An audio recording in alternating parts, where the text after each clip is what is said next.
নমস্কার বন্ধুরা, গোপাল ভাঁড়ের গল্প চ্যানেলে আপনাদের স্বাগত। আমি প্রমীলা চলে এসেছি আপনাদের জন্য গোপাল ভাঁড়ের আজ একটি নতুন গল্প নিয়ে। গল্পটির নাম ভিক্ষা চাইতে লজ্জা। তাহলে চলুন দেরি না করে শুরু করি আজকের গল্প।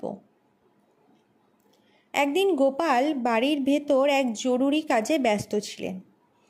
এমন সময় গোপালের সদর দরজায় এক ভিক্ষুক হাজির হলো। সে সেখানে দাঁড়িয়ে চেঁচাতে লাগলো, গোপাল বাবা একটু শুনে যাও। গোপাল তার হাতের কাজ ফেলে সামনে উপস্থিত হয়ে বললেন, কি বাপু, অমন চেঁচাচ্ছিলে কেন, কি হয়েছে? ভিক্ষুকটি বলল, কিছু ভিক্ষা চাইছি।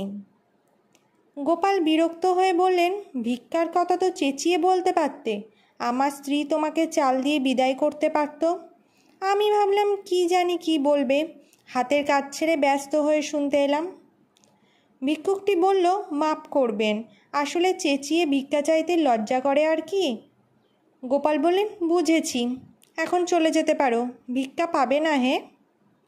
তো বন্ধুরা, এই ছিল আজকে আমাদের গোপাল ভাঁড়ের একটি ছোট গল্প, ভিক্ষা চাইতে লজ্জা। গল্পটি যদি আপনাদের ভালো লেগে থাকে অবশ্যই লাইক, শেয়ার, কমেন্ট করবেন এবং চ্যানেলে যদি নতুন হয়ে থাকেন চ্যানেলটিকে সাবস্ক্রাইব করে আমার পাশে থাকবেন।